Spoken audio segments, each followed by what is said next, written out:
What's your questions? Well, the first thing I want to know, because I haven't talked to you, well, I do talk to you every day, but I haven't talked to you with a microphone in front of me for a long time. And I just want to know, like, how was your New Year's? It was really good. Did you set any, people set goals for themselves in the New Year's? Did you do anything like that? No. Did you set me a goal? I don't set you any goals. You got to set your own goals. Okay. You can set me goals, though, if you want. Like goals about your school, or what kind of goals do you think? Goals whenever you want. All right. I want your goal to be to do the dishes every single day for the whole year. Could you do that? No. You just said I could set the goal however I want. Are you kidding? No, I'm not kidding. You said I could set it however I want. But what if I'm not home every day, if I'm like spending the night at grandma and grandpa's? I'll give you a break on those days, but all the other days. How about that? Like when I'm not gone? Yeah, when you're home. But what if I don't have enough time? That's the whole thing with the goal is whenever you set a goal for yourself, you have to prioritize it and make time for it. Well, I might set my own goal later. Do you think if you were to set a goal and you were to make it happen really fast, does that mean that you made the goal too easy, or what do you think? Too easy. Too easy, right? So then maybe you could make your goal harder? Yeah. Okay. Like to do it for longer. And what if you set a goal and at the end you accomplish your goal and then nobody gives you a trophy or nobody gives you money or anything like that? You just accomplish your goal. Yeah. Do you think it would still be worth it? Yeah. Why? When you accomplish a goal or something, you don't need a trophy or anything. I feel like all you need when you have a goal is just to accomplish it. Why do you think that? Because people work for money and to buy trophies and stuff, so then they don't have to get all the time for you. And then you just win. All right. So there's something called like self-satisfaction, meaning you don't have to get recognized, you don't have to get money, you don't have to get a trophy, but just the thought of knowing that you worked really hard for something and then accomplishing that is what's supposed to feel really good, not the other stuff. Does that make sense? Yeah. All right. Hi, Let's Ride listeners. Quick thing before we start. This podcast technically has a boss. His name is Adrian. He's 7. He checks the subscriber numbers every week. He sets aggressive targets. And I've been told just try harder is his full management philosophy. So follow or subscribe and tell a friend to do the same. It'll help me keep my job. And stick around because this is a real-time journey, learning, parenting, work, life. I'm sorting through all of it out loud for your entertainment. So come on this journey with us. Now, let's ride. Our guest today is someone whose story, perspective, and wisdom go far beyond a job title. She's a leader, entrepreneur, advisor who works closely with athletes and high performers, but at the core of everything she does is character, faith, and purpose. Raised in a military family and constantly on the move, she learned early that identity isn't tied to a place or title, but to values. Grounded in faith and shaped by the idea that it builds character, she's built her life and career around growth, discipline, and internal development rather than external validation. From advising athletes navigating identity beyond sports to helping people build businesses and impact-driven initiatives without compromising their values, she brings a rare mix of clarity, depth, and lived experience. This conversation goes deep into faith and work, privilege and work ethic, parenting, pressure, purpose, and what it really takes to live aligned with who you are, not just what you do. Our guest today is Jen Paulino.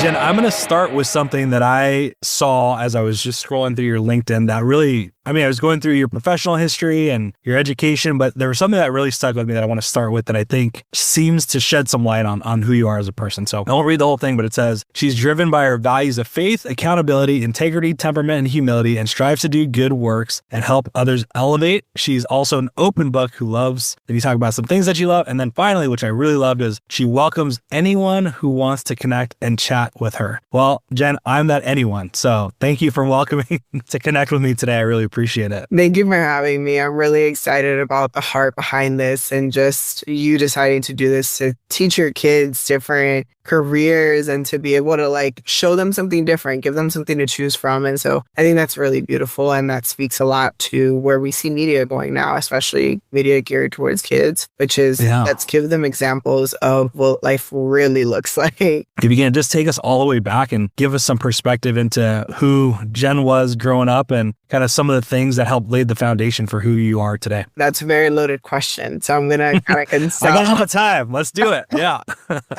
So my dad, when I was growing up, he would always tell me two phrases. It builds character and remember who you are. And my favorite movie was The Lion King. And then my secondary was Spirit Stallion of the Swan. And I would say those two movies really shaped my childhood in the sense of The Lion King was this consistent, like, you need to make sure that you are always rooted in where you came from and who you were destined to be, regardless of where life takes you. You always come back home. And for me, that was my faith. So home to me was never a place. It was a heart posture. It was a character development point. It was always something that allowed me to, wherever I went, to touch down, because my dad was also in the Army. So I grew up changing towns, changing friends.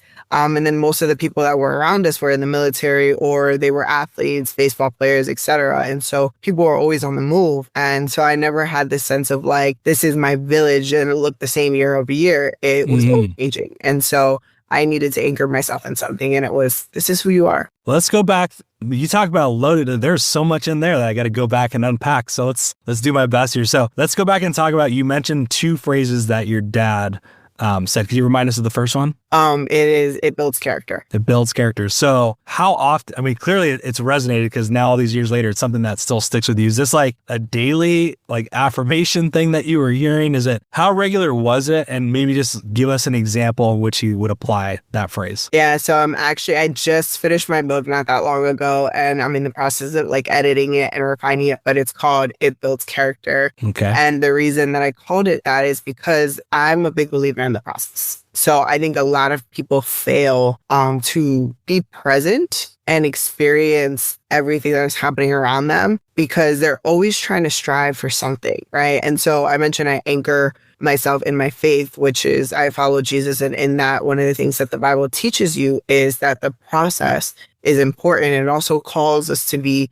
peacemakers, not keepers. And when you think of keeping something, you think of never changing it and just kind of like storing it in a little box, right? But when you think of making something, you are consistently pushing, you're consistently changing, you're moving. It is an ever flowing thing, right? So I'm starting to equate what is process and creation in the same space. So that for me is where character comes in, which is there's never a destination. Your character is never going to be perfected. Every level that you go, you're going to learn something new, right? And one of the things that was really challenging for me was when I started my business 3 years ago, I didn't realize that starting my business was going to expose the parts of me that I didn't even know existed. So I started to have these moments of like, oh, wait, I didn't know I had abandonment issues. Oh, wait, I didn't know that I had insecurities of that magnitude. I didn't know that I cared about validation like that. And it was this consistent like unwrapping and unraveling of me. At some point, I was like, wait, I don't even know who I am anymore. Mm-hmm. And then I got to a place where I was like, wait, let's go back. Let's start with the fundamentals. Who are you? Right. And how do you show up in the world? And that really gave me the stepping blocks to get back to that foundation that I had built and say, okay, this is who I am. This is my character. And that doesn't change, even in my circumstances or the way that I make money, any of that. Yeah. Well, I think you saying this is my character, like an avatar, like this is like, this is what I'm showing to the world. Right. Yeah. And I think, when you're talking about your upbringing and I was thinking about it, and this is episode 28, 29, something like that. Congratulations. Thank you. The idea of faith and how that plays into work and things has not come up, and shame on me because, I grew up in going to Catholic school and doing all these things. And part of me was a little bit, I try to stay away from things that are controversial. So I don't talk about politics and I don't talk about this. Yeah. And maybe I think religion falls into that category, although saying that out loud is kind of like, wait, why is that controversial? It doesn't have to be this specific faith per se, but just the idea of being spiritual, of being, and how that how that plays a role in how you present yourself in a professional way and things like that. So I do want to spend some time talking about that finally. So yeah, if you could just touch, and you made some references already, but just how does the faith piece play into how you approach the world of business? Yeah, I think I'll start by addressing something that you just said about you always kept it out because it seemed controversial, right? I want to add another layer to that, which is in the United States, we've been taught that there's a separation of church and state, right?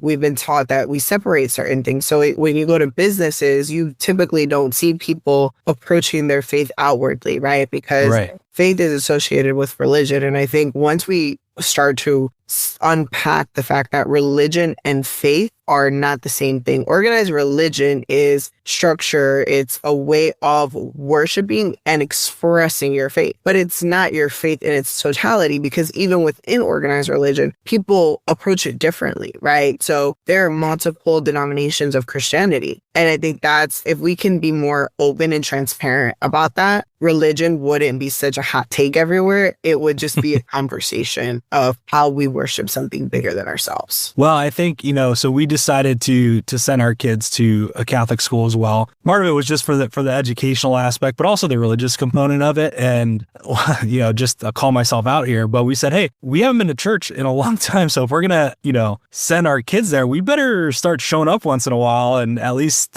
getting involved in the community. And we can't just say this and do something else, right? And so we did start to go in there. There's a very young, vibrant priest there. And one thing that he says is, my generation, me being, let's say in the 30s to early 40s range, has said that faith and church is optional. We've decided in our head, for most of us, that is optional. So that for the next generation, it will become almost like obsolete, meaning every generation you go, the further away you get. And so he kind of jokes around now, but he said, hey, look, when I go out now and I just try to get people to engage, I've already decided you guys are lost. And he kind of says it with a smile on his face, right? Yeah. But his point is, I want to get to your kids because there's still hope for them. There's still a chance that they can integrate into this and do it that way. And so it's just a fascinating take. And I try to take it more so and I like what you said about, hey, not necessarily the religious aspect, but just focus on the faith aspect of it. Is now that I think about it and I think about some of the most successful people that I see in the industry in which I operate, they've achieved the wealth, they've got the house, they've got all the material things that they could possibly need. And I've seen a bunch of them now kind of shift focus, and they still run their businesses, but they create these nonprofits. They're building schools for less fortunate. They're doing this. So they've kind of unlocked this. Okay, all my needs and my wants have been met. And so now I can go and take all of my abundance of resources and go do these other things on top of that. And then almost like that faith piece becomes like a centerpiece for them again. And I know you're working with athletes. I would imagine kind of in that similar vein, right? It's like they're all making good money and things like that. So if I know I'm bouncing around a little bit, but if you kind of speak to that piece of where does that, for these athletes that are trying to do for their community, where does that inspiration for them, do you think, come from? And do you see what I'm trying to tie this bow around? People that have been successful and now want to shift their focus to that. Is that something you commonly see, I would imagine? Yeah. And I think it's the concept of, for so many people, it's one of the things I tell people about athletes. What makes athletes really good, a lot of times, is their trauma.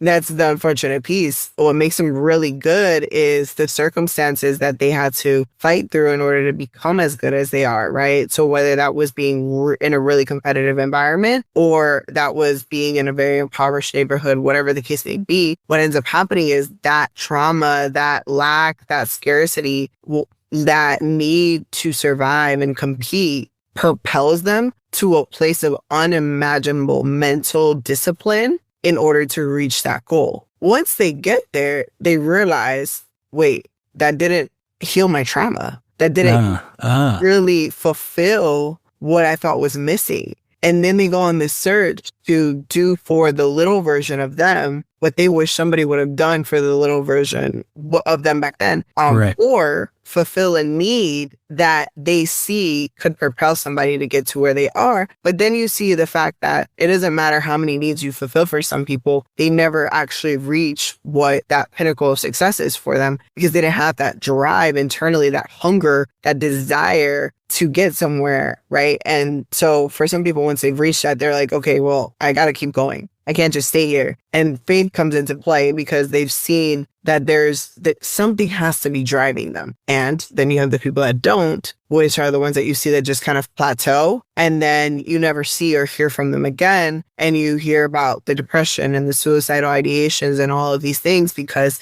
people stopped having a purpose. They stopped having a reason to get out of bed. They stopped having that goal that was pushing them and constantly moving the goalpost to do something, right? And so it's just about balance. You can either choose to have a goalpost that you're constantly moving, or you can choose to believe that there's always something greater out there. And if you're present and you just continuously go on a journey and every day try to just perfect yourself versus having an arbitrary goal, then life becomes a little bit different.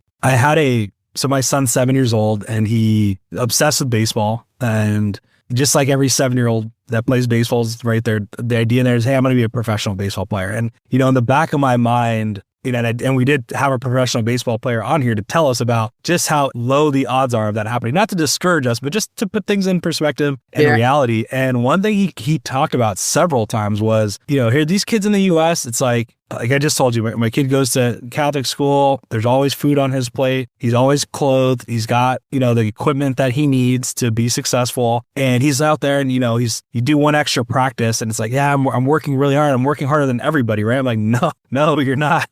There's kids all over the world, especially, in the DR and Puerto Rico and places like the Cuba, where this is like their only means or their perceived only means to get out of the position that they find themselves in. Mm-hmm. And one of the things that I notice with that in those impoverished communities, in addition to that, just to kind of tie this together, is they seem to also be very tied in their faith, right? Like they don't have much. Yeah. And so it's almost like, hey, I have to rely on my faith to like give me what I'm not getting from other places. And so I just see this kind of circle as I'm trying to piece all these things together. And I'm just curious, as you see and you work with these athletes and these communities, is how I'm describing it, how it is. And maybe if you can just talk about some of the other nuances associated with that. Yeah, I think there's two things that play into this. And the first thing is structure and organization. The United States has created this concept for the middle class and higher that if you just organize things and you follow the instructions and you follow the rules, eventually you're going to get where you need to get, right? So I remember when I was learning sales, people would always tell me, you just need to do 10 calls a day. And then 10 calls, out of those 10, 5 of them might answer and call back. And out of those 5, maybe 1 of them, right? So there's always this formula that people tell you is you do a certain amount of work, that's going to equate to a certain result. And that result is eventually going to lead to your success. That's a lie. That is such a lie that we have told people because we wanted to make things accessible, right? You have this culture with social media where you have a lot of business coaches. I remember when I first launched my business, everybody wanted me to go the coaching model and teach people how I had raised money for nonprofits and helped generate thousands of dollars in sales for for-profit companies. And I was like, listen, I can't tell you who Jennifer is in a 1, 2, 3 step. And that's where my sales came from. Mm. That's where my success came from. It did not come from following a formula. It came from showing up as myself, having intentional conversations with people, and from there, finding the yeses and the nos that would lead me to the path that I needed to be on. Right. And so, yes, there is organization and structure that should go into that. Right. I needed to show up every morning and send the emails, but the emails had to have my flavor in it. I think we need to think about how when we're teaching our kids here in the Western world about success, we teach them that there are certain things that they have to their advantage that puts them a little bit ahead of other people in terms of how they get started. But the work that they are doing on the field is internal. so that when the competition rises, their mental state is strong enough to endure, because that's where we're seeing them tap out. It is not like kids in Dominican Republic might not have a glove, but they got to walk to the field every day for miles. So that endurance just to get to the fields is what is propelling them ahead of the game. It is the work that they are doing unbeknownst to them that by the time that they get access to that glove, they can feel like a 16-year-old at 12. Right. And that's where we miss the steps. You see the videos online. It's like, okay, they got the broomstick and they're hitting bottle caps and they're making use and they're being as resourceful as they can be. But even still, most of them are not going to become professional baseball players, right? So to your point and what you're saying, is it the case though that, they are putting in a ton of work with this big goal in mind? Most of them won't achieve that. But is it the case that for those that don't achieve, professional baseball player, they've built a certain work ethic that then allows them to become successful in whatever business or career path they decide to choose? Or do they just fall off a cliff and end up, I don't know where? And that's where we get into the concept of what are you doing it for and why are you doing it? And that's what we're seeing the shift in baseball right now, especially internationally, where people are trying to teach these young men that they are more than just athletes. They're more than just providers. They're more than just the sum of their work ethic, because they have work ethic when they think there is a reward, right? The reward is becoming that baseball player and getting that money. A lot of them don't actually care to become a baseball player. A lot of them care about making the millions to support their village. It's not their mom or their dad. It is their village. It is the people who have raised them, the people that have fed them. And so when that's no longer tangible, when I can no longer buy my grandmother a house or my mom, or just help my neighborhood, I've lost all motivation and all fuel to put that work ethic into place. It's kind of like having a car that you've built, but now you don't have any gas to put in it, right? And so that's what happens there. And it's a problem because we go back to the same, both places have a similar issue. The United States, because of our privilege that comes with having access to being able to, because people don't realize, being able to get yourself in debt is a privilege, oddly enough, because not everybody has access to somebody else's money that is going to help them do something with it, right? And that's really odd to think about. But when you put it into perspective, how many people don't start businesses off of a credit card that they were able to get, even if it was a $500 credit limit? That $500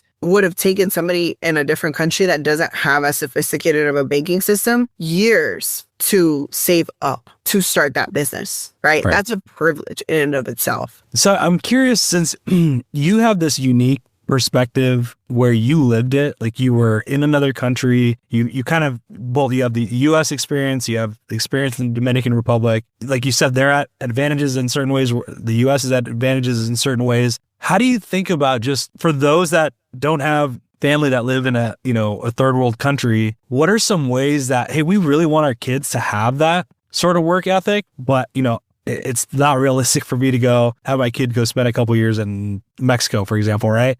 Yeah. What are some ways that you could see us instilling that type of work ethic with the, disadvantages of just the privilege that we have? I think it's two things. One, screen time. Limiting time with your kids, like actually making them go outside and interact with each other.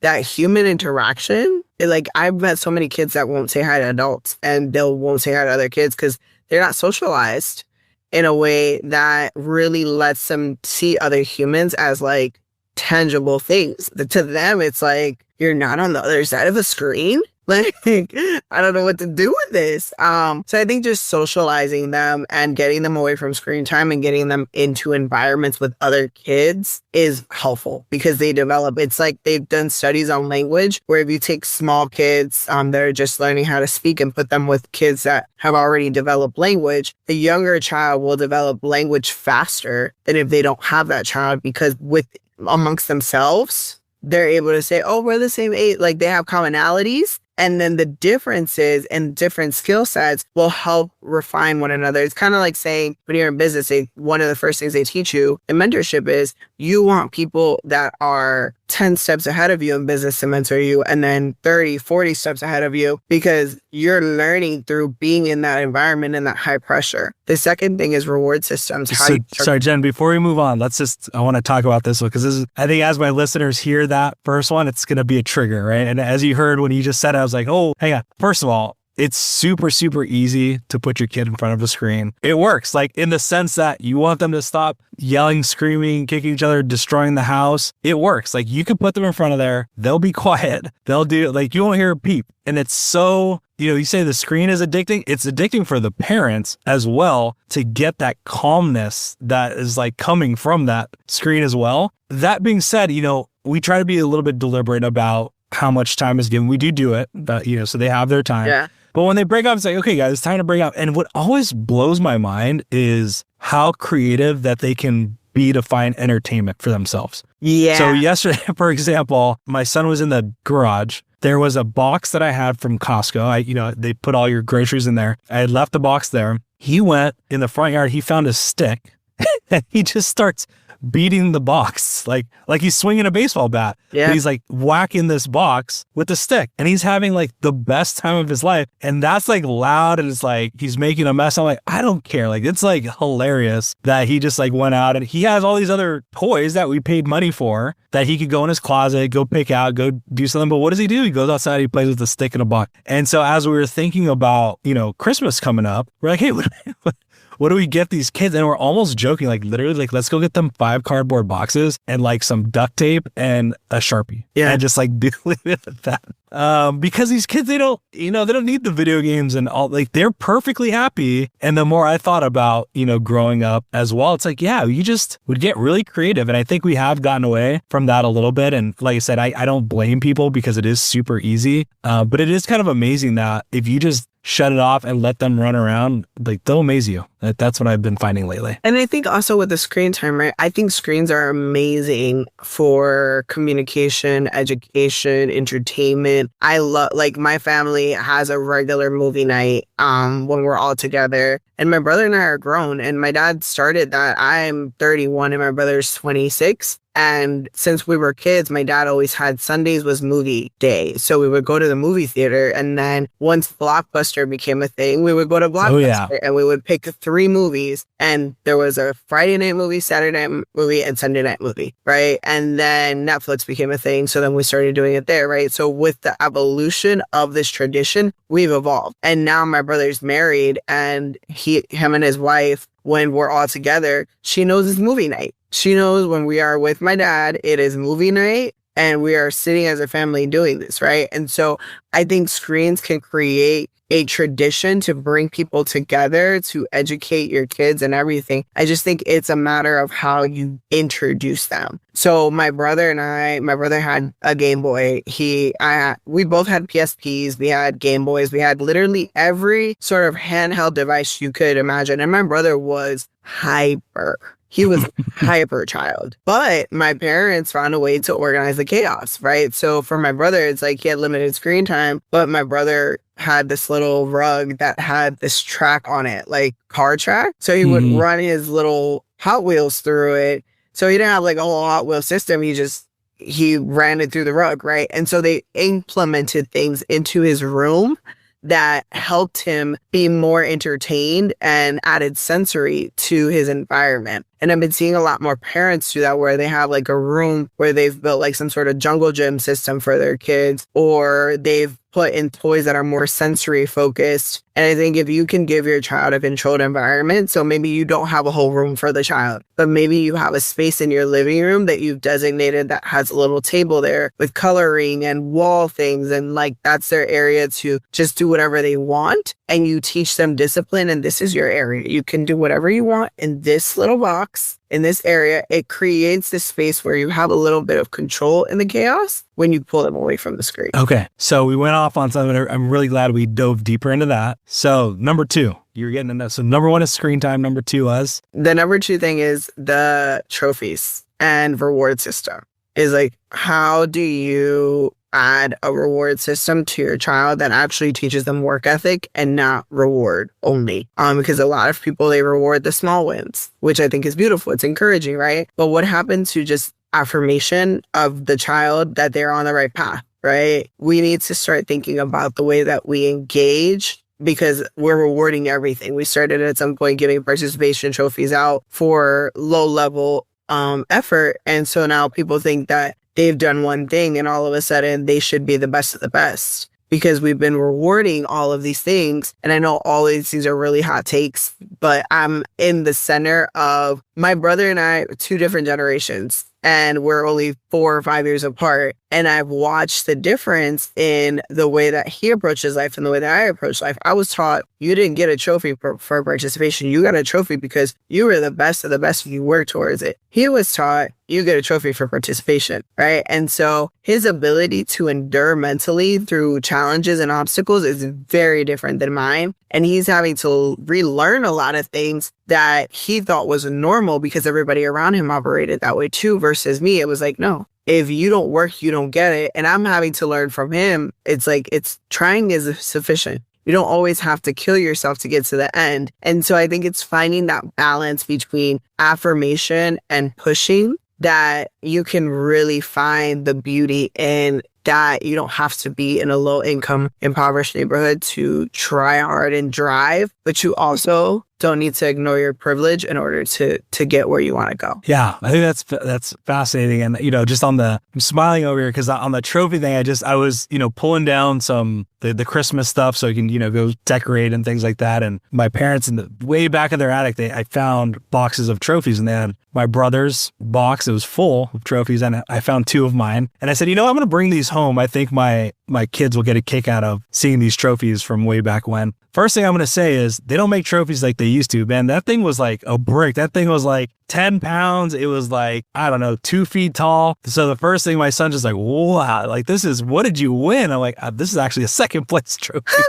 This isn't even the championship trophy. And then 2, when I showed it to him, the second thing was it reminded him he just finished his fall ball season. And he's like, wait, Dad, we just finished fall ball and I didn't get a trophy. I'm like, you're not getting one. It's fall ball. Like this is like the practice. This is not the real deal. And he kind of got bummed out for a second. Mm-hmm. And to your point, I said, you know what? Your trophy was without trying to sound too, full house ish right now is when you were, when we were doing a bullpen session and you couldn't throw a strike to save your life. And, you stepped off the mound, you took a breath, took another breath, you even melted down a little bit, you let yourself cry. Yeah. You came back, reset, refocused, and then you're throwing strikes. And we ended the day and, you struck out a invisible batter or, whatever. And I don't know that, he's 7, so I don't know that necessarily resonated or clicked in the way that I'm thinking, but I'm just trying to your point, be very intentional and deliberate with those sorts of things. Cause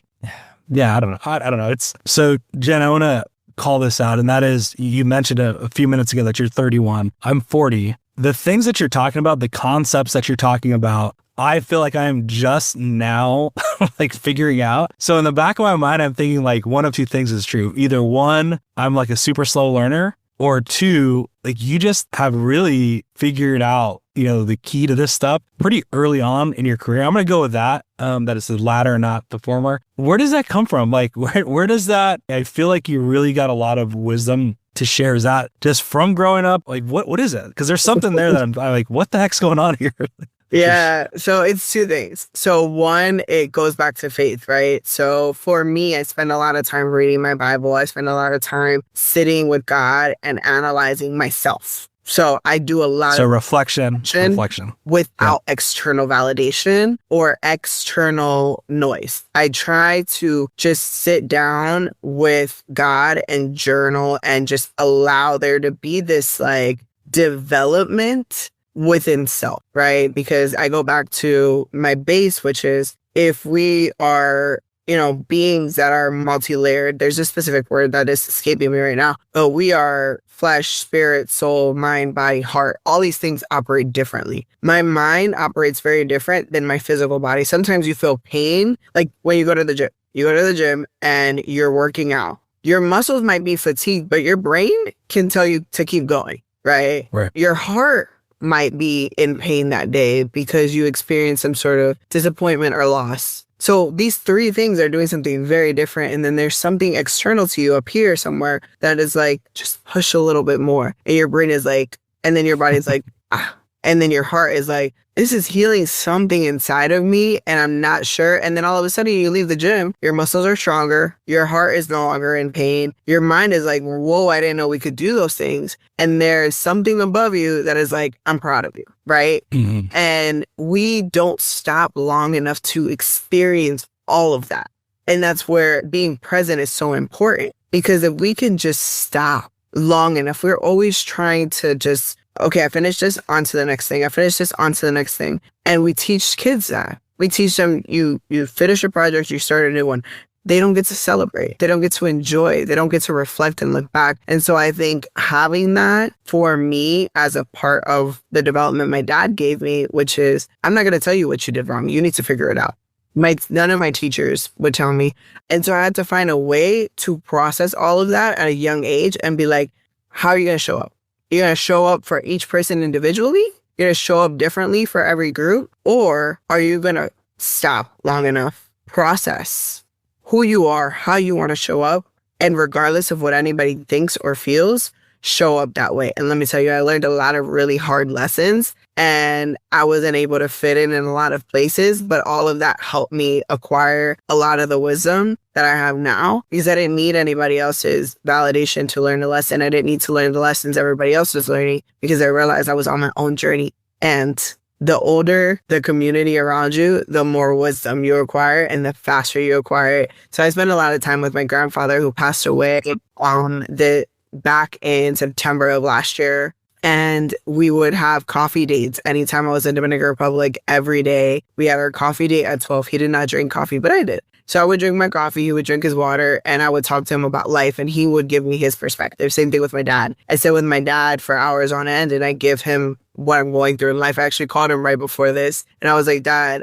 I told you that all of these different things were going to happen in the next few months because God had been putting it on my heart, but I feel overwhelmed in the best ways, but also I just need somebody to talk to. And sometimes he tells me everything I need to know, and sometimes he's telling me things I already know. You know what's interesting about that is how my brother is. In fact, when I was telling you about going up in that attic and getting the trophies out, my mom was, and it's funny, she's just like him. She's out on the front lawn pacing back and forth on the phone. And like, she can only be talking to one person, and that's my brother.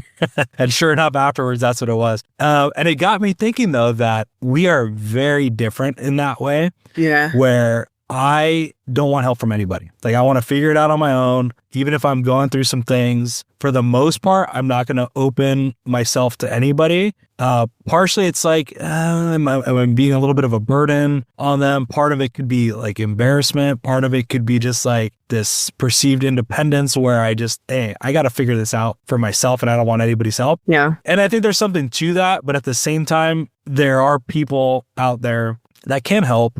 And maybe it's not, they're not solving the problem for you, but maybe they're giving you, hey, have you looked in this area? Have you looked in that area? Or just something that helps kind of continue the flow of the thought process and how you're solving this problem. That as you were saying that, I realized, I tend to just go on these things on my own. And I think I do get to the intended destination, but it's not without a lot of work and sometimes some heartache to get there. So I think what I'm hearing from you is like, hey, you just got to kind of, you talked about just reflecting, right? Is sitting down, being very deliberate and finding time to just shut the noise off, try to play back, wait, where are you at? Where am I going? What am I doing? And then the second thing, which you said, which was, hey, and once you've kind of figured out what's going on inside and you need a little direction here and there, like go out and get it, right? And so I love both those things. So that's how I understood what you just said. Yeah, and there's actually a book, it's a book in the Bible, but it's the book of Proverbs. And in Proverbs is considered the book of wisdom. And it says that common sense is a gift or a treasure that you find. And I think about it from this perspective. If common sense is a gift or a treasure that you're finding, that's not coming from you. It's coming from external to you.